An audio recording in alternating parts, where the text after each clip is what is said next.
নমস্কার বন্ধুরা, আমি রেখা ঝটপট রান্নায় আপনাদের সবাইকে স্বাগত জানাই। আজকে আমি খুব সুন্দর একটি নিরামিষ ঝিঙের রেসিপি নিয়ে চলে এলাম। খেতে দারুণ লাগে আর বানানোটা একেবারেই সহজ। বিশেষ করে যারা নিরামিষ খান অবশ্যই একবার এইভাবে বাড়িতে ট্রাই করবেন। এখানে দেখুন 3টা মিডিয়াম সাইজের ঝিঙে নিয়েছি আর এইভাবে হালকাভাবে খোসাটা ছাড়িয়ে নিয়ে এইভাবে কেটে নিয়েছি। আর 2টো মিডিয়াম সাইজের আলু নিয়েছি, এইভাবে কেটে নিয়েছি, খুব ভালোভাবে ধুয়ে পরিষ্কার করে নিয়েছি। এবার দেখুন এখানে একটা বাটি নিয়েছি, এর মধ্যে দিয়ে দিলাম মেজারিং কাপের হাফ কাপ বেসন। এর মধ্যে অল্প অল্প জল দিয়ে একটা ব্যাটার বানিয়ে নেব।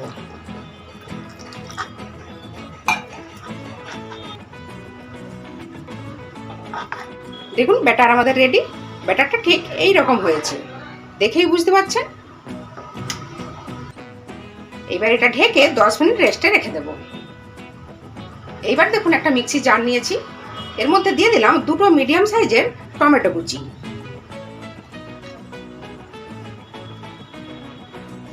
আর দিয়ে দেবো 1-1.5 ইঞ্চির মতো আদার টুকরো, 2টো শুকনো লঙ্কা, আর দেবো 2টো তেজপাতা। এর মধ্যে সামান্য জল দিয়ে একটা পেস্ট বানিয়ে নেব। দেখুন পেস্টটা আমাদের রেডি হয়ে গেল। এদিকে দেখুন ব্যাটারটা আমাদের 10 মিনিট হয়ে গেছে। 5-6 মিনিট খুব ভালোভাবে ফেটিয়ে নেব।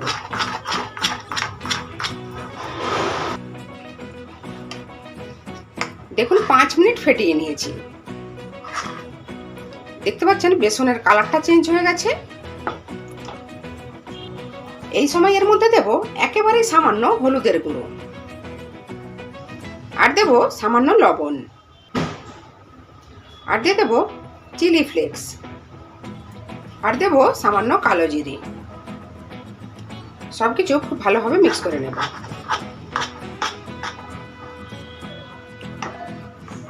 দেখুন খুব ভালোভাবে মিক্স করে নিয়েছি।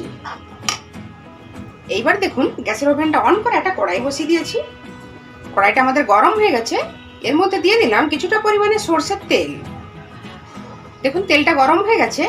এবার এর মধ্যে চামচ দিয়ে এইভাবে বড়ার আকারে ভেজে নেব।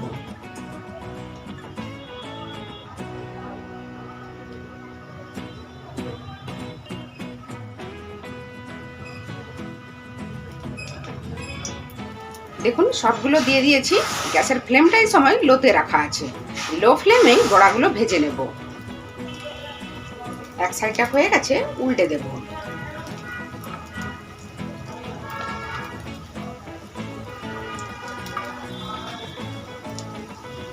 দেখুন সবগুলো উল্টে দিয়েছি।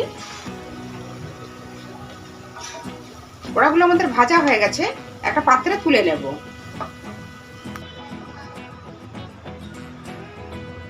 এবার বাকি তেলের মধ্যে আলুগুলো ভেজে নেব। আলুগুলো হালকা ভেজে নেব। আলুগুলো হালকা ভেজে নিয়েছি। এবার এর মধ্যে আগে থেকে কেটে রাখা ঝিঙেগুলো দিয়ে দিলাম। ঝিঙেগুলো আলুর সাথে ভেজে নেব। দেখুন ঝিঙেগুলো আলুর সাথে 2 থেকে 3 মিনিট ভেজে নিয়েছি। এইবারের মধ্যে দেব পরিমাণ মতো লবণ। ঝিঙেগুলো দেওয়ার সাথে সাথেই লবণটা দেবেন না, এতে ঝিঙেগুলো ভাজা হতে অসুবিধা হবে, ঝিঙে থেকে জলটা বেরিয়ে যাবে। এবার 2-3 মিনিটের জন্য লো ফ্লেমে ঢেকে দিলাম। দেখুন 2 মিনিট হয়ে গেছে। এবার একটা পাত্রে তুলে নেব। দেখুন তুলে নিয়েছি। এবার কড়াইয়ের মধ্যে আর কিছুটা সরষের তেল দিয়ে দেব। এই তেলের মধ্যে দিয়ে দেব সামান্য হলুদের গুঁড়ো, হাফ চামচ জিরের গুঁড়ো। এইবার দেব আগে থেকে যে পেস্টটা বানিয়ে রেখেছিলাম, আর দেব সামান্য লবণ। এবার মশলাটা খুব ভালোভাবে কষিয়ে নেব। দেখুন মশলাটা খুব ভালোভাবে কষানো হয়ে গেছে, তেলটা সেপারেট হয়ে গেছে। এবার এর মধ্যে দিয়ে দেব আগে থেকে ভেজে রাখা ঝিঙে আর আলুগুলো। লো ফ্লেমে 5 থেকে 6 মিনিট এইভাবে মশলার সাথে কষিয়ে নেব। 5 মিনিটের জন্য ঢেকে দিলাম।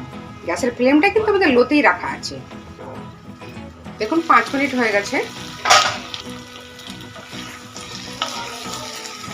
ঝিঙে আলুগুলো মশলার সাথে খুব ভালোভাবে কষানো হয়ে গেছে, আলুগুলো অনেকটা সেদ্ধও হয়ে গেছে। এবার এর মধ্যে দিয়ে দেবো পরিমাণ মতো গরম জল। দেখুন পরিমাণ মতো জলটা দিয়ে দিয়েছি। জলের পরিমাণটা একটু বেশিই দিতে হবে, কারণ এতে বেসনের বড়াগুলো যাবে, তো ঝোলটা অনেকটাই শর্ট করে নেবে। ফুটতে দেব। দেখুন ঝোলটা ফুটতে শুরু হয়ে গেছে। এই সময় এর মধ্যে দেব সামান্য চিনি। এবার দিয়ে দেবো আগে থেকে ভেজে রাখা বড়াগুলো। এবার ঢেকে 5 মিনিট ফুটতে দেব। দেখুন 5 মিনিট আমাদের হয়ে গেছে।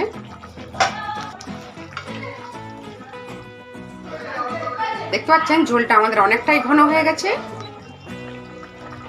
আলুগুলো খুব ভালোভাবে সেদ্ধ হয়ে গেছে। এবার গ্যাসের ফ্লেমটা অফ করে দিলাম।